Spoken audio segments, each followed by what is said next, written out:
আসছি বিস্তারিত খবরে।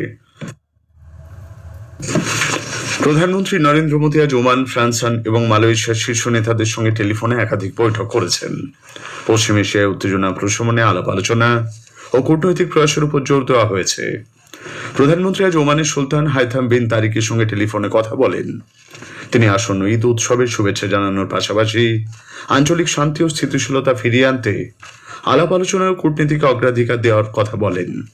প্রধানমন্ত্রী ওমানের সার্বভৌমত্ব, ভৌগোলিক অখণ্ডতা লঙ্ঘনের নিন্দা করেছেন। শ্রী মোদী মালয়েশিয়ার প্রধানমন্ত্রী আনোয়ার ইব্রাহিমের সঙ্গেও টেলিফোনে কথা বলেন।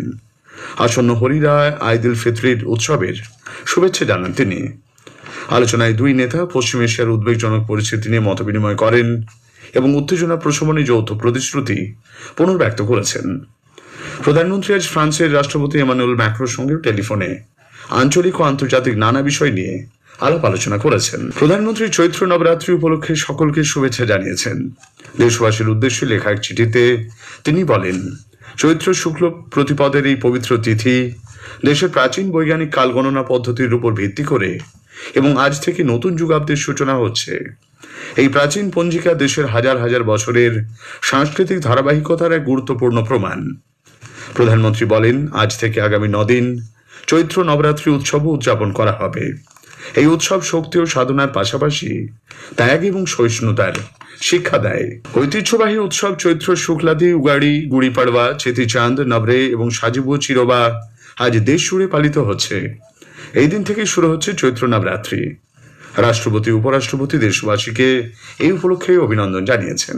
রাষ্ট্রপতি দ্রৌপদী মুর্মু বলেছেন, সামাজিক, অর্থনৈতিক, রাজনৈতিক ও সাংস্কৃতিক দিক থেকে দেশ এখন নবজাগরণের মধ্য দিয়ে চলেছে এবং অযোধ্যায় শ্রীরাম জন্মভূমি মন্দির তারই প্রতীক।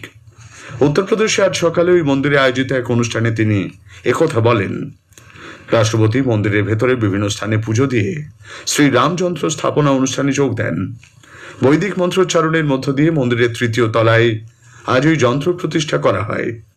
ভগবান শ্রীরামের আশীর্বাদে 2047 সাল বা তার আগেই বিকশিত ভারত গঠনের লক্ষ্য পূরণ সম্ভব হবে বলে রাষ্ট্রপতি প্রত্যয় ব্যক্ত করেছেন। हम सभी एक समावेशी समाज और विकसित राष्ट्र के निर्माण के दिशा में आगे बढ़ रहे हैं। प्रभु श्री राम के आशीर्वाद से बस 2047 या शायद उससे पहले ही हम उन लक्ष्यों का प्राप्त कर सकेंगे। 21वीं सदी में हमारे समावेशी समाज और विकसित राष्ट्र की परिकल्पना राम राज्य के वर्णन में प्राप्त होती है।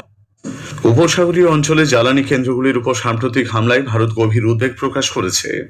বিদেশ মুখপাত্র রণধীর জয়সওয়াল আজ নতুন দিল্লিতে সাংবাদিকদের জানান, এই ধরনের হামলা একেবারেই গ্রহণযোগ্য নয় এবং অবিলম্বে বন্ধ হওয়া উচিত।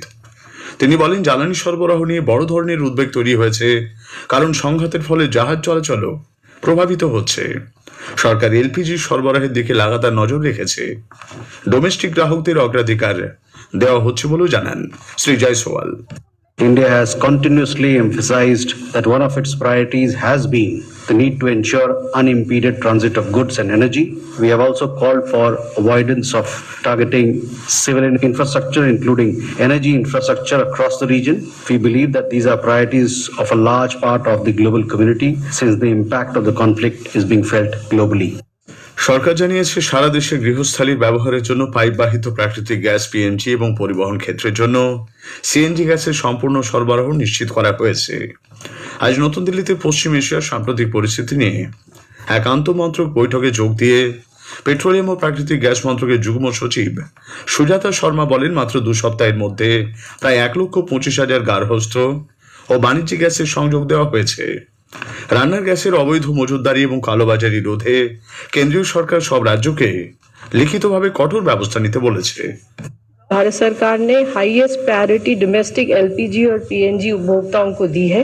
इसके अलावा ऑल्टरनेट फ्यूल ऑप्शंस जैसे केरोसिन और कोल भी दिया है और सभी स्टेट गवर्नमेंट्स को जो भी पीएनजी नेटवर्क के एक्सपेंशन में सहयोग देंगे उन्हें 10% एडिशनल कमर्शियल एलपीजी देने की बात कही है। हम पिछले कुछ दिन से अपने एलपीजी कमर्शियल उपभोक्ताओं से अपील कर रहे हैं कि जहां पर भी एलपीजी से सीएनजी पर शिफ्ट हो सकते हैं कृपया वो उस तरफ अग्रसर हों।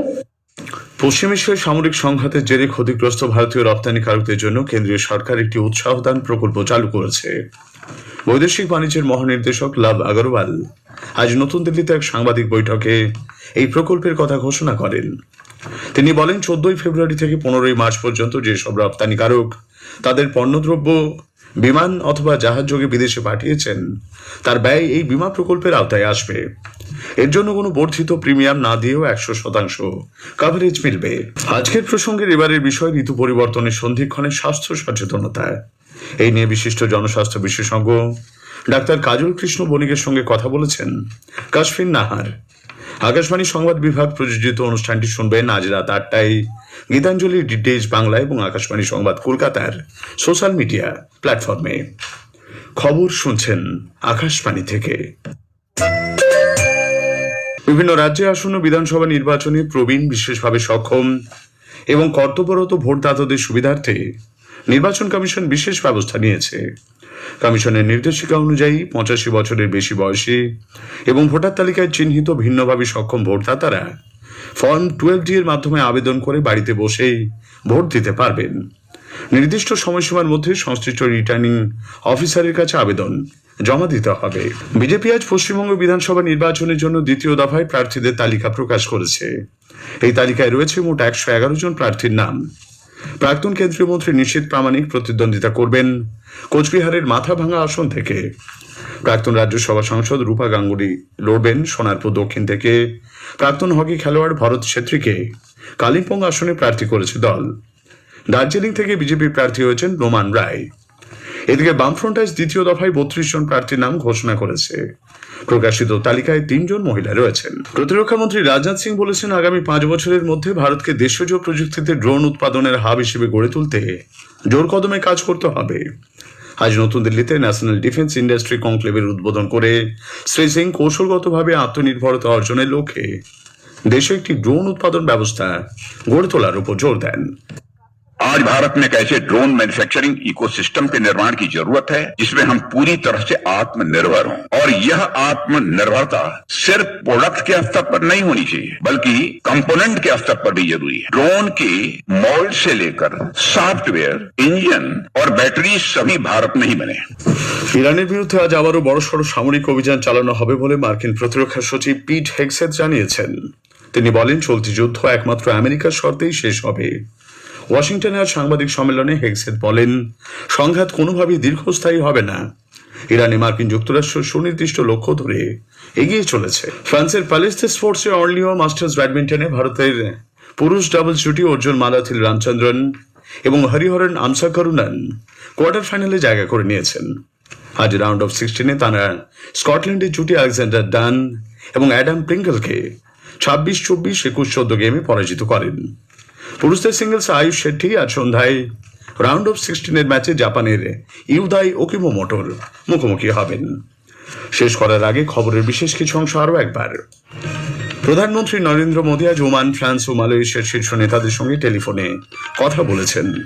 পশ্চিম এশিয়ার উত্তেজনা প্রশমনে আলাপ আলোচনা ও কূটনৈতিক প্রয়াসের উপর জোর দেওয়া হয়েছে।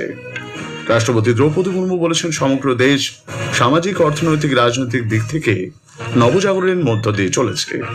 খবর শেষ হলো।